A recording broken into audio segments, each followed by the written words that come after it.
Good morning, everyone. This is Larry Jackson. I'm the writer, director, and producer of Overcoming American Ethnic and Racial Implicit Bias, which is the series of videos dealing with racial implicit bias.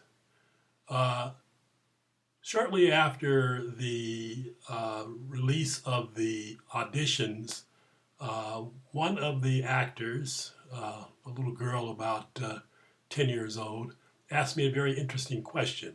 The question was, why did you write this series of plays?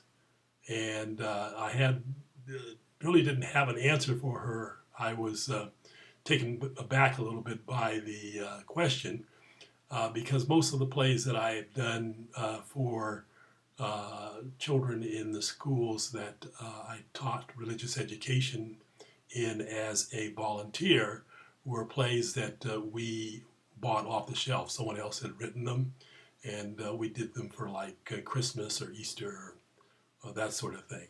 So I told her I'd get back to her on that.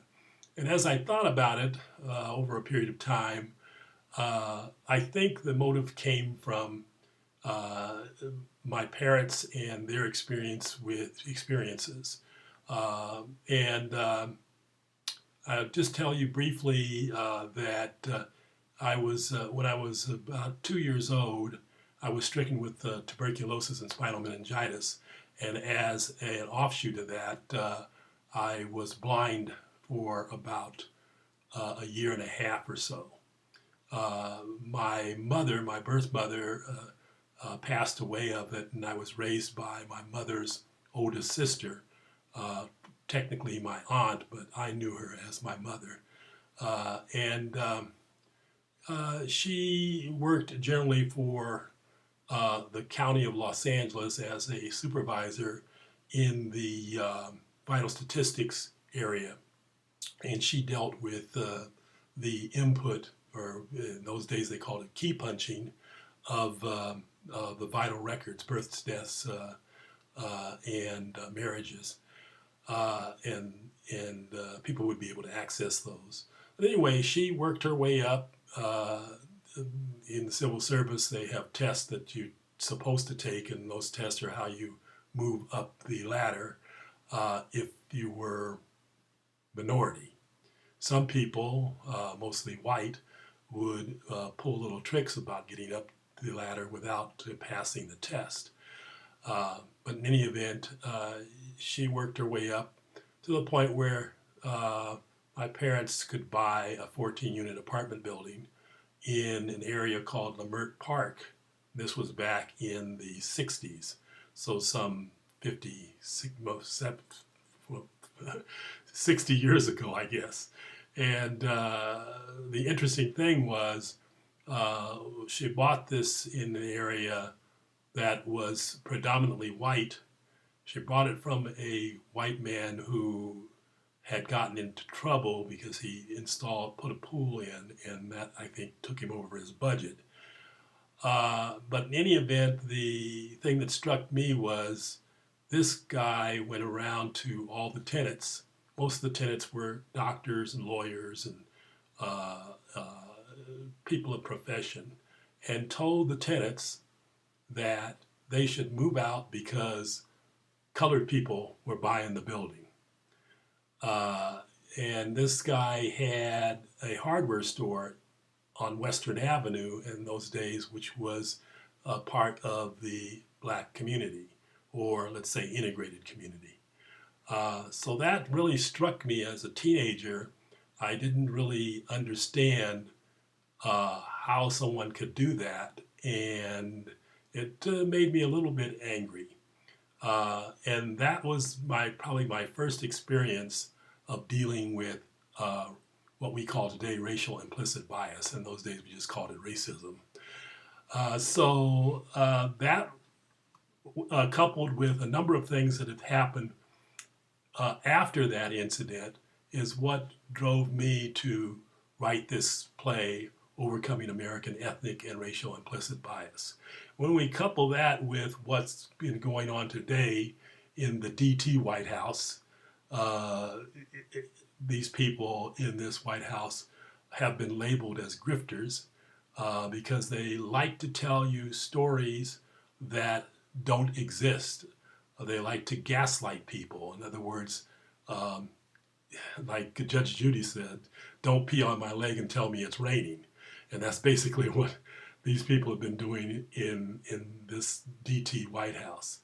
Uh, so with those things that have been happening, it is time that black people come together. And I think we've been doing that with the current election, the 2020 election. The 2018 election was the start of it, I believe. The 2016 election was where we realized our mistakes by not participating in the election because the theory was, or the thought was, that no one liked either candidate, so they just didn't vote.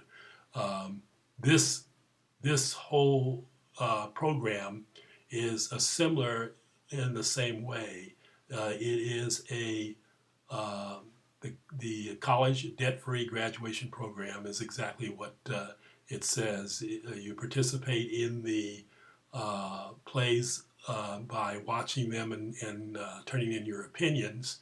And at the end of the process, you, as students and parents and other relatives, participate in graduating the student debt-free. And that, in other words, eliminating possibly $20,000 or $30,000 or more from